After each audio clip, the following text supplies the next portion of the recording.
Predestination. It's a word that sparks debate and intrigue. Simply put, it's God's plan, decided before time began, about who will be saved. This plan encompasses all things, guiding history towards its intended end. It's a concept that can be challenging, even unsettling to grasp, but understanding predestination offers valuable insights into God's character and our place in His grand design. Imagine a tapestry woven with intricate detail. That's God's plan. Every thread, every color meticulously chosen and placed by the master weaver. Our lives woven into this tapestry have purpose and meaning. We're not random threads, but essential elements in God's eternal masterpiece.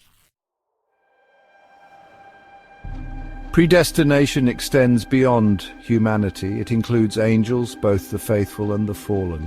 Scripture tells us that God chose us in Him before the foundation of the world, Ephesians 1:4. This choice, rooted in God's own will, determines our eternal destinies. Just as God predestined some angels for glory, He also ordained the fall of others. This doesn't diminish their accountability, rather it reveals God's sovereign control over all creation. His purposes, though sometimes difficult to comprehend, are always just and righteous. Central to predestination is the doctrine of election. This is God's gracious choice of individuals for salvation. It's not based on our merit or actions, but solely on His mercy and grace. Scripture reassures us, "For by grace you have been saved through faith. And this is not your own doing, it is the gift of God," Ephesians 2:8.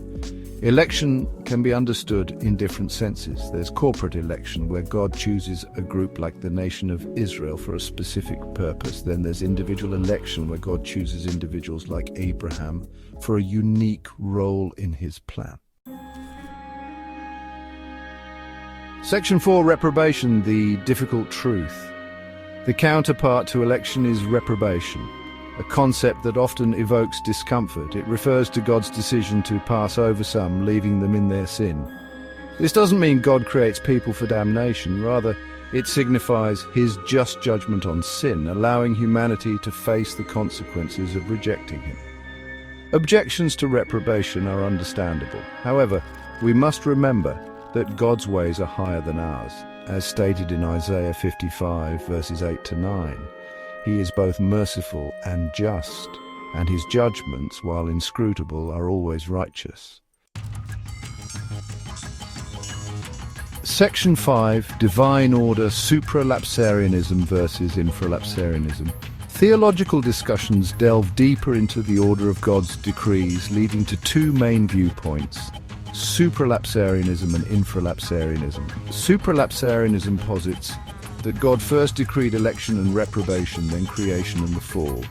Infralapsarianism suggests God first decreed creation, then the fall, followed by election and reprobation. These distinctions, while complex, highlight the depth of theological reflection on God's sovereignty and human responsibility. Both viewpoints affirm God's ultimate control and our accountability for our actions.